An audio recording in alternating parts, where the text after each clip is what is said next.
आज अगर कोई आपसे पूछे कि हिंदुस्तान की सबसे बड़ी पहचान क्या है, तो शायद आप कहेंगे Aadhaar card, PAN card, digital India, 5G, बड़ी बड़ी इमारतें और चांद पर पहुंचता देश।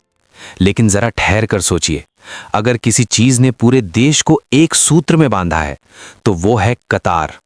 हाँ, कतार। हमारा देश शायद दुनिया का पहला ऐसा देश है जहां जीवन के लगभग हर काम की शुरुआत भी कतार से होती है और अंत भी कतार में खड़े होकर ही होता है। बच्चा स्कूल में एडमिशन लेने जाता है तो लाइन, कॉलेज में फॉर्म भरना है तो लाइन, अस्पताल में इलाज चाहिए तो लाइन, रेलवे स्टेशन पर टिकट चाहिए तो लाइन, बस अड्डे पर बस पकड़नी है तो लाइन। अगर सरकार कोई बड़ा फैसला ले ले, जैसे नोटबंदी, तब भी लाइन।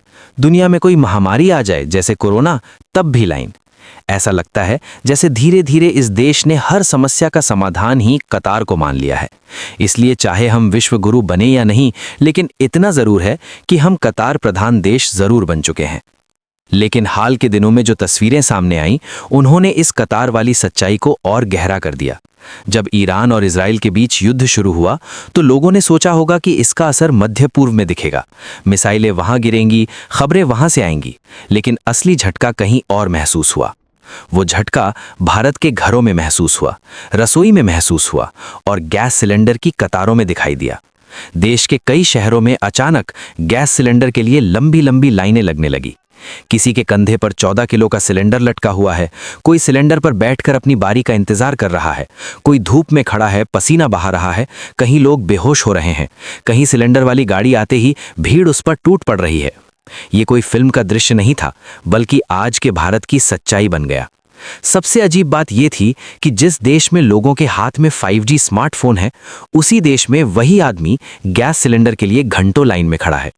मोबाइल पर गैस की बुकिंग 1 सेकंड में हो जाती है, लेकिन सिलेंडर घर तक पहुंचने में कई कई दिन लग जाते हैं। तो सवाल उठता है कि क्या यही है डिजिटल इंडिया, जहां टेक्नोलॉजी तेज है लेकिन व्यवस्था धीमी? उत्तर प्रदेश के कई शहरों में हालात ऐसे हो गए कि गैस गोदामों के बाहर सुबह 4 बजे से ही लोग लाइन लगाकर खड़े हो जाते हैं। इन दृश्यों को देखकर कई लोगों को 2016 का नोटबंदी वाला समय याद आ गया। बस फर्क इतना था कि उस समय लोगों की जेब में पुराने नोट भारी लग रहे थे और आज कंधे पर खाली सिलेंडर का बोझ भारी लग रहा है। आम आदमी अपनी दिहाड़ी छोड़कर धूप में खड़ा है, सिर्फ इसलिए कि घर में खाना बन सके। एक छोटा सा उदाहरण देखिए। एक समोसा बेचने वाला दुकानदार कह रहा है कि अब वो समोसा नहीं बेच पाएगा क्योंकि गैस बहुत महंगी हो गई है और मिल भी नहीं रही। यानी असर सिर्फ घरों तक सीमित नहीं है, छोटे दुकानदार, ठेले वाले, ढाबे वाले सब प्रभावित हो रहे हैं। अब लोगों के मन में एक बड़ा सवाल उठने लगा, अगर युद्ध ईरान और इजराइल के बीच हो रहा है, तो भारत के घर का चूल्हा क्यों बुझ रहा है? इस सवाल का जवाब समुद्र में छिपा है। दुनिया में एक बहुत महत्वपूर्ण समुद्री रास्ता है जिसे हॉर्मुज़ की जल संधि कहते हैं। दुनिया का बहुत बड़ा हिस्सा तेल और गैस इसी रास्ते से होकर गुजरता है। भारत में जो गैस आती है, उसका लगभग 60% हिस्सा भी इसी रास्ते से आने वाले जहाज़ों पर निर्भर करता है। जब उस इलाके में तनाव बढ़ जाता है और जहाज़ों की आवाजाही रुक जाती है, तो सप्लाई भी रुक जाती है। इसका मतलब ये हुआ कि मिसाइलें भले ही तेल अवीव में गिर रही हों, लेकिन उनकी गर्मी भारत की रसोई तक पहुंच रही है। लेकिन सवाल यहीं खत्म नहीं होता। दुनिया के और भी देश हैं जो खाड़ी देशों के तेल और गैस पर निर्भर हैं, जैसे यूरोप के देश, जापान और दक्षिण कोरिया। वहां भी परेशानी है, लेकिन वहां हालात इतने खराब नहीं हैं, क्योंकि उन देशों के पास महीनों का इमरजेंसी स्टॉक होता है। जब संकट आता है तो वे अपने स्टॉक का इस्तेमाल करते हैं और जनता को इतनी जल्दी परेशानी नहीं होती। भारत की समस्या ये है कि हमने गैस पर निर्भरता तो बढ़ा दी, लेकिन संकट के समय के लिए उतनी तैयारी नहीं की। और इसी के साथ एक और समस्या सामने आ गई, कालाबाजारी। कई जगह गैस एजेंसी के बाहर बोर्ड लगा है कि स्टॉक खत्म है, लेकिन रात के अंधेरे में वही सिलेंडर ब्लैक में 2000 रुपए या उससे ज्यादा में बिक रहा है।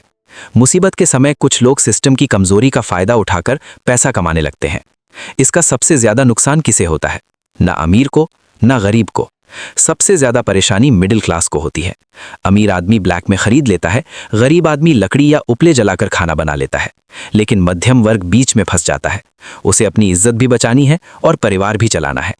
कई पिता रात के 2 बजे से लाइन में खड़े हैं ताकि सुबह बच्चों का टिफिन बन सके। कुछ शहरों में तो हालात ऐसे हो गए कि लोग फिर से मिट्टी के चूल्हे और लकड़ी का सहारा लेने लगे। लखनऊ में कई ढाबों और चाय वालों ने गैस की जगह फिर से अंगीठी जला ली।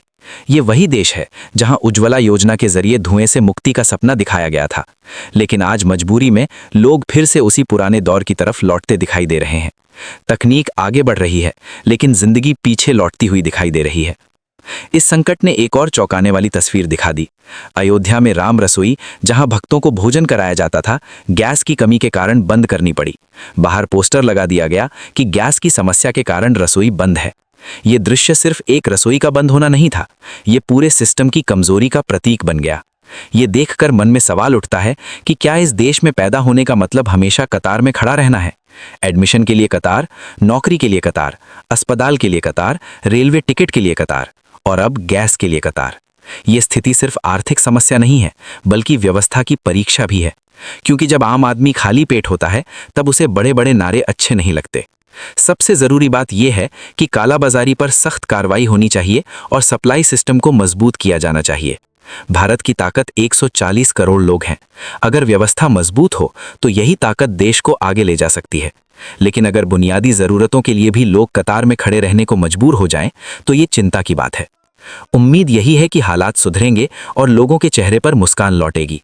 लेकिन तब तक एक सच्चाई यही है, आप मुस्कुराइए क्योंकि आप हिंदुस्तान में हैं, और फिलहाल आप कतार में हैं।